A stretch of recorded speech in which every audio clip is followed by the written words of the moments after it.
ડેમોમાં જોયું તે પ્રકારનું ટીમલી વાળું સ્ટેટસ બનાવવા માટે તમારે અલાઇટ મોશન એપની જરૂર પડશે। જો મિત્રો અલાઇટ મોશન એપ તમને ટેલિગ્રામ ગ્રુપમાંથી મળી જશે અને એડિટિંગને લગતું બધું જ મટીરિયલ તમને ટેલિગ્રામ ગ્રુપમાં આપી દીધેલ છે, ત્યાંથી તમારે મટીરિયલને ડાઉનલોડ કરી લેવાનું છે। જો મિત્રો ટેલિગ્રામ ગ્રુપની લિંક ડિસ્ક્રિપ્શનમાં છે, ત્યાંથી ટેલિગ્રામ ગ્રુપને જોઈન કરવાનું છે, જેથી તમને બધું જ મટીરિયલ તે ગ્રુપમાંથી મળી જશે। જો મિત્રો સોંગ એન્ડ બીટમાર્ક અને ઇફેક્ટ મટીરિયલ બધું તમને ડિસ્ક્રિપ્શનમાં લિંક આપી દીધેલ છે, ત્યાંથી તમારે આ બંને પ્રોજેક્ટની અલાઇટ મોશનમાં એડ કરવાનું છે। ત્યારબાદ તમારે પહેલો પ્રોજેક્ટ સોંગ એન્ડ બીટમાર્ક છે તે ઓપન કરવાનો છે।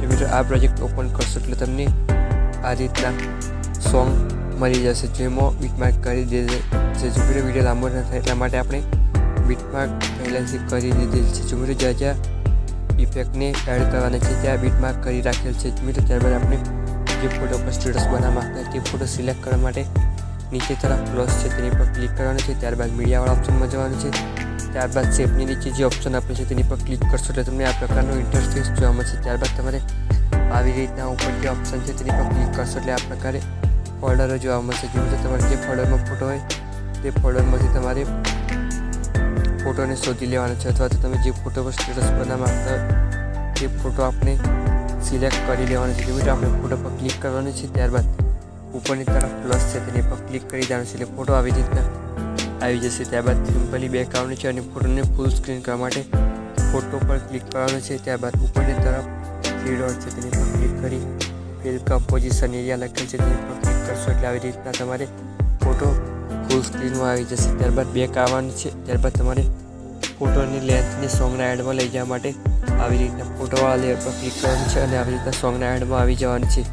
ત્યારબાદ આ રીતના જે ઓપ્શન છે તેની પર ક્લિક કરવાનું છે એટલે ફોટો સોંગના એડમાં આવી રીતના આવી જશે। ત્યારબાદ મિત્રો તમારે ટેક્સ્ટ લખેલ પીએનજી એડ કરવાનું છે। જો મિત્રો તમે તે પીએનજી ટેલિગ્રામ ગ્રુપમાં અને વોટ્સએપ ગ્રુપમાંથી પણ મળી જશે। ત્યારબાદ સિમ્પલી બેક આવવાનું છે અને ઇફેક્ટ મટીરિયલવાળો પ્રોજેક્ટ ઓપન કરી લેવાનો છે।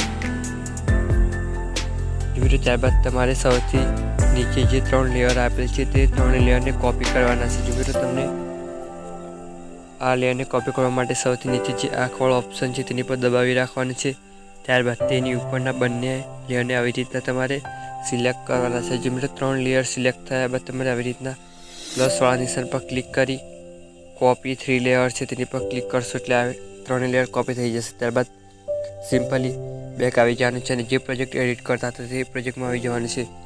જો મિત્રો તમે નવા હોય તો ચેનલને સબસ્ક્રાઈબ કરી દેજો અને વિડીયો ગમે તો લાઈક અને કમેન્ટ કરી દેજો। ત્યારબાદ તમારે આવી રીતના પ્લસવાળા નિશાન પર ક્લિક કરી કોપી કરેલ 3 લેયરને આવી રીતના તમારે પેસ્ટ 3 લેયર છે તેની પર ક્લિક કરશો એટલે આવી રીતના તમારે 3 લેયર પેસ્ટ થઈ જશે। જો મિત્રો ત્યારબાદ આપણે ઇફેક્ટને એડ કરવાની છે। જો મિત્રો તમારે સિમ્પલી બેક આવી જવાનું છે, ત્યારબાદ ફરીથી ઇફેક્ટ મટીરિયલવાળો પ્રોજેક્ટ ઓપન કરવાનો છે, ત્યારબાદ તમારે આવી રીતના જે પહેલાં ઇફેક્ટ આપેલ છે જો મિત્રો આ ઇફેક્ટ તમારે સિલેક્ટ કરી લેવાની છે। જો મિત્રો તમને હું ફરીથી બતાવી દઉં છું, તમારે આ રીતના જે ઇફેક્ટ છે તેની પર ક્લિક કરી જવાનું છે, ત્યારબાદ આવી રીતના પ્લસ પર ક્લિક કરી કોપી લેયર છે તેની પર ક્લિક કરશો એટલે આ ઇફેક્ટ કોપી થઈ જશે। ત્યારબાદ સિમ્પલી બેક આવવાનું છે અને જે પ્રોજેક્ટ એડિટ કરતા હતા તે પ્રોજેક્ટમાં આવી જવાનું છે। ત્યારબાદ તમારે જ્યાં પહેલાં બીટમાર્ક કરેલ છે તેની પર આવવા માટે આવી રીતના જે એરો છે તેની પર ક્લિક કરશો એટલે બીટમાર્ક પર આવી જવાશે। ત્યારબાદ આવી રીતના પ્લસ પર ક્લિક કરી તમારે આવી રીતના પેસ્ટ ક્લિયર કરી દેવાના છે। જો મિત્રો આ રીતના તમારે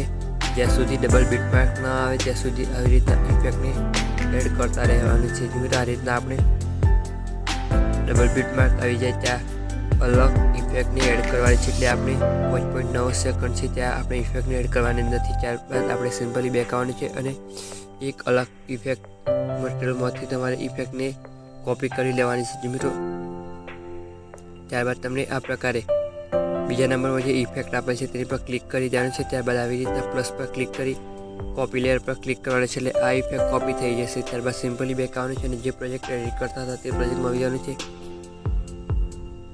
ત્યારબાદ આપણે જ્યાં ડબલ બીટમાર્ક છે તેની પર આવી જવાનું છે, ત્યારબાદ આપણે આ ઇફેક્ટને આવી રીતના એડ કરી દેવાની છે। જો મિત્રો ત્યારબાદ આપણે જ્યાં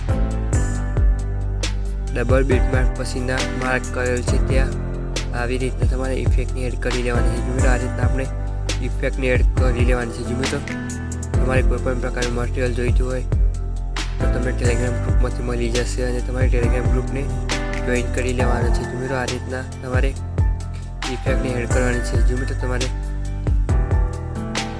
આવી રીતના ઇફેક્ટને એડ કરતા રહેવાનું છે. જો મિત્રો ત્યાંથી તમારે ઇફેક્ટને એડ કરી દેવાની છે. મિત્રો ત્યારબાદ આપણે ડેમોમાં હતું તે પ્રકારે સ્ટેટસ બની ગઈ છે. જો મિત્રો ત્યારબાદ તમારે લોગો એડ કરવો હોય તો કરી લેવાનો છે.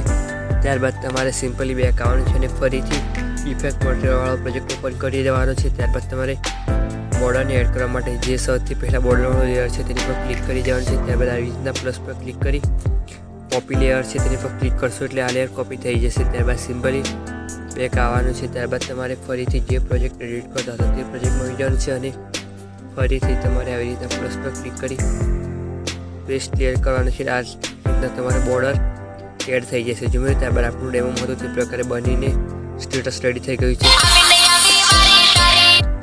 ત્યારબાદ તમારે તમારા નામનો લોગો એડ કરવો હોય, યુટ્યુબ ચેનલનું નામ એડ કરવું હોય તો કરી દેવાનું છે અને પોસ્ટર એડ કરવું હોય તો કરવાનું છે. ત્યારબાદ તમારે સ્ટેટસને સેવ કરવા માટે ઉપરની તરફ એરો આપેલ છે તેની પર ક્લિક કરવાનું છે.